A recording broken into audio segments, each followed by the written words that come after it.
Hello everyone. स्वागत है आप सभी का अपने यूट्यूब चैनल पीकू जी के करंट अफेयर्स पे। चलिए आज का अपना जीके का क्वेश्चन शुरू करते हैं। श्रीलंका में कौन सी जनजाति सबसे अधिक पाई जाती है? श्रीलंका देश में इनमें से कौन सी जनजाति है जो सर्वाधिक मात्रा में पाई जाती है? श्रीलंका देश में जो सिंगली जनजाति है वो देश में सर्वाधिक मात्रा में पाई जाती है और यह श्रीलंका देश में लगभग 75% पाई जाती है। यानी श्रीलंका देश में 75% जो जनजाति है वो सिंगली जनजाति पाई जाती है। तो ऑप्शन यानी कि सिंगली इस प्रश्न का सही उत्तर हो जाएगा। चलिए अब चलते हैं अपने नेक्स्ट क्वेश्चन पे। भारत का सर्वाधिक चावल उत्पादक राज्य कौन सा है? इनमें से कौन सा राज्य है जहां पर चावल का उत्पादन सर्वाधिक किया जाता है? पश्चिम बंगाल राज्य में चावल का उत्पादन सबसे अधिक किया जाता है और यहाँ पर देश का लगभग 13 से 15% चावल का उत्पादन पश्चिम बंगाल राज्य में किया जाता है। तो ऑप्शन डी यानी कि पश्चिम बंगाल इस प्रश्न का सही उत्तर हो जाएगा। अब चलते हैं अगले प्रश्न पे। भारत में सर्वाधिक स्वर्ण उत्पादन करने वाला राज्य है। भारत देश में स्वर्ण यानी सोने का उत्पादन इनमें से किस राज्य में सर्वाधिक किया जाता है? कर्नाटक राज्य में सोने का उत्पादन सर्वाधिक मात्रा में किया जाता है और यहाँ पर भारत देश का लगभग 80% सोने का उत्पादन कर्नाटक राज्य से ही होता है और कर्नाटक को सोने की भूमि भी कहा जाता है। यहाँ पर सोने की खदान है जैसे कोलार, रायचूर, कोलार हो गया, रायचूर हो गया। इसके अलावा धारवाड़ और हसन हो गया। धारवाड़ और हसन ये चारों सोने की खदानें हैं जो पाई जाती हैं कर्नाटक राज्य में। तो ऑप्शन बी यानी कर्नाटका इस प्रश्न का सही उत्तर हो जाएगा। भारत में सर्वाधिक स्वर्ण का उत्पादन कर्नाटक राज्य में किया जाता है। अब चलते हैं अगले प्रश्न पे। भारत देश द्वारा प्रक्षेपित प्रथम उपग्रह कौन था? भारत देश द्वारा प्रक्षेपित प्रथम उपग्रह आर्यभट्ट था और इस उपग्रह को भारत में डिजाइन किया गया और पूरी तरह से भारत में इसे निर्मित किया गया था। इसे 19 अप्रैल 1975 में सोवियत कॉसमॉस 3 एम रॉकेट द्वारा लॉन्च किया गया था। तो ऑप्शन बी यानी कि आर्यभट्ट इस प्रश्न का सही उत्तर हो जाएगा। अब चलते हैं अगले प्रश्न पे। निम्न में से विशालतम रेगिस्तान कौन सा है? सहारा रेगिस्तान विशालतम रेगिस्तान है और यह अफ्रीका महाद्वीप में 92 लाख वर्ग किलोमीटर फैला हुआ है और यह पूरी दुनिया का 7% भाग अकेले घेरता है। यानी जितनी बड़ी पृथ्वी है उसका लगभग 7% भाग सहारा रेगिस्तान ही घेरता है जो पड़ता है अफ्रीका महाद्वीप में। तो ऑप्शन ए यानी कि सहारा इस प्रश्न का सही उत्तर हो जाएगा। अब चलते हैं अपने अगले प्रश्न पे। सेंट्रल रेलवे का कार्यालय कहाँ है?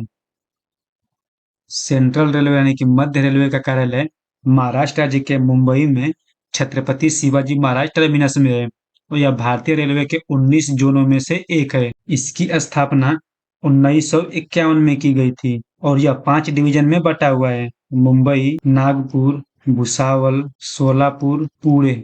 जो मध्य रेलवे है वो इन 5 डिवीजन में बटा हुआ है।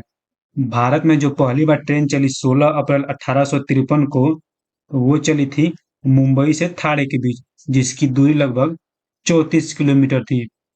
अगर बात कर लें दुनिया की पहली ट्रेन तो वो चली थी ब्रिटेन देश में 1807 ईस्वी में साउथ वेल्स में। तो इस प्रश्न का ऑप्शन यानी कि मुंबई करेक्ट आंसर हो जाएगा। अब चलते हैं अगले प्रश्न पे। भारतीय सेना के सर्वोच्च कमांडर कौन है? भारतीय सेना के सर्वोच्च कमांडर राष्ट्रपति होते हैं और जो इसका मुख्यालय है वो हो जाएगा नई दिल्ली में। भारतीय सेना का मुख्यालय हो जाएगा नई दिल्ली में और इसकी स्थापना 1895 में की गई थी। तो ऑप्शन सी यानी कि राष्ट्रपति इस प्रश्न का सही उत्तर हो जाएगा। अब चलते हैं अगले प्रश्न पे। महान पुरुष बिरसा मुंडा किस राज्य से संबंधित थे? बिरसा मुंडा एक भारतीय स्वतंत्रता सेनानी और धार्मिक नेता थे। उन्होंने ब्रिटिश सरकार और स्थानीय जमींदारों के खिलाफ आदिवासी अधिकारों के लिए लड़ाई लड़ी और रांची एयरपोर्ट का नाम बिरसा मुंडा एयरपोर्ट रखा गया है और वह झारखंड राज्य से संबंधित थे। तो ऑप्शन बी यानी कि झारखंड इस प्रश्न का सही उत्तर हो जाएगा। अब चलते हैं अगले प्रश्न पे। भाखड़ा नांगलबाद परियोजना किस राज्य में स्थित है? भाखड़ा नांगलबाद परियोजना पंजाब और हिमाचल प्रदेश की सीमा पर बना हुआ है। यानी जो भाखड़ा नांगलबाद परियोजना है वो पंजाब और हिमाचल प्रदेश के बीच एक सीमा पर स्थित है। और इसका निर्माण 1948 में शुरू किया गया और 1968 यानी कि 20 वर्षों में पूरा हुआ। और यह एशिया का दूसरा सबसे ऊंचा बांध है और यह सतलुज नदी पर बना हुआ है। तो ऑप्शन सी यानी कि पंजाब राज्य इस प्रश्न का सही उत्तर हो जाएगा। अगला प्रश्न है, भारत में रबड़ का उत्पादन किस राज्य में सर्वाधिक होता है? यानी भारत देश में रबड़ का उत्पादन इनमें से किस राज्य में सबसे अधिक किया जाता है? रबड़ का उत्पादन केरल राज्य में सर्वाधिक मात्रा में किया जाता है और केरल के बाद अगर पूछ दे तो त्रिपुरा और असम आता है।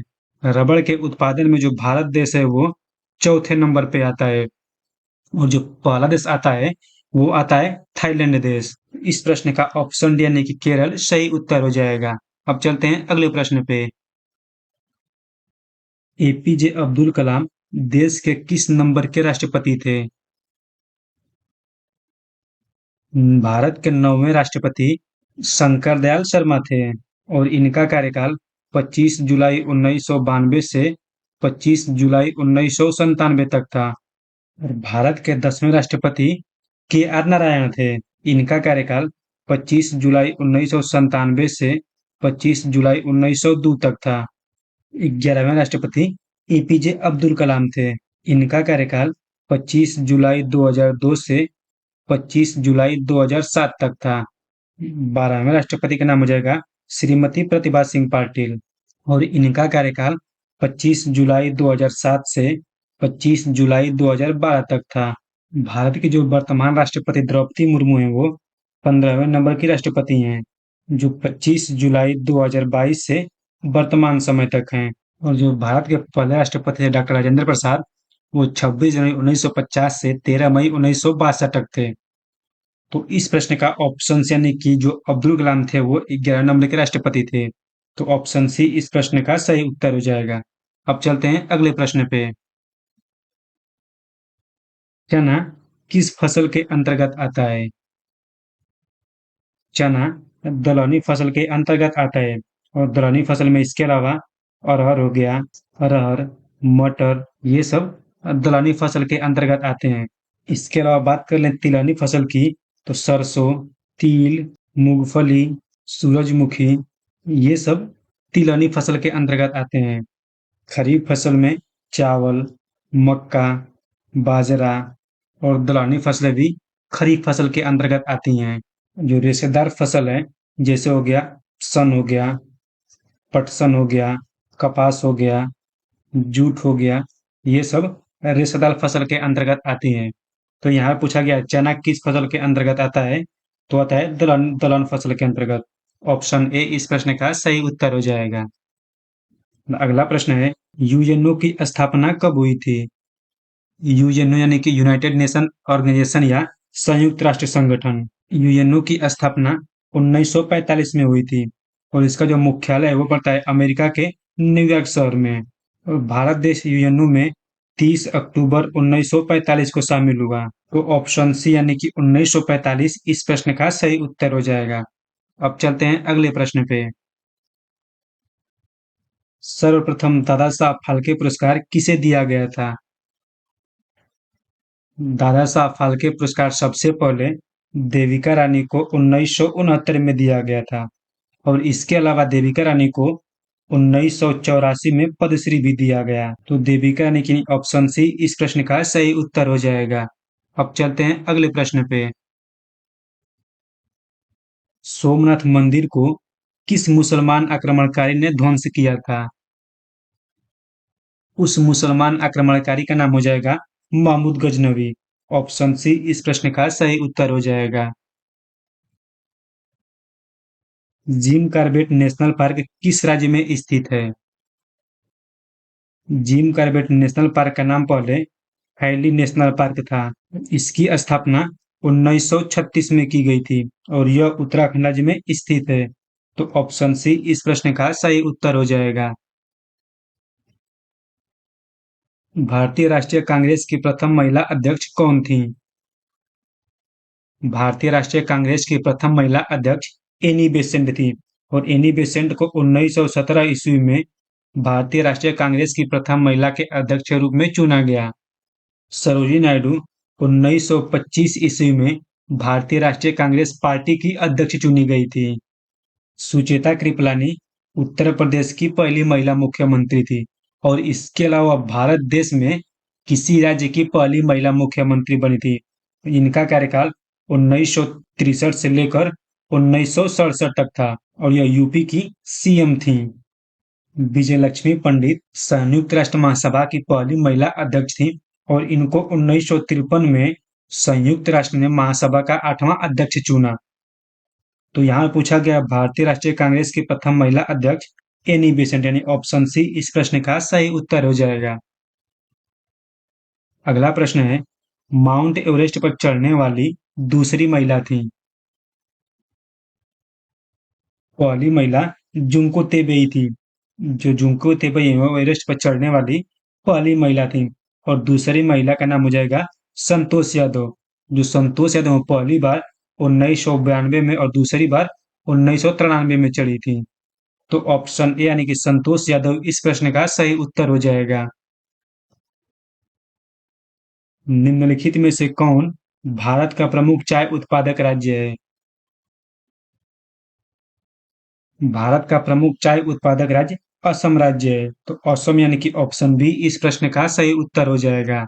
अगर कॉफी पूछ दे तो वो कर्नाटक हो जाएगा। मानवाधिकार दिवस कब मनाया जाता है? मानवाधिकार दिवस प्रत्येक वर्ष 10 दिसंबर को मनाया जाता है। तो ऑप्शन बी इस प्रश्न का सही उत्तर हो जाएगा। अगला प्रश्न है, मौर्य काल में सर्वप्रथम किस शासक की राजधानी पाटलिपुत्र थी?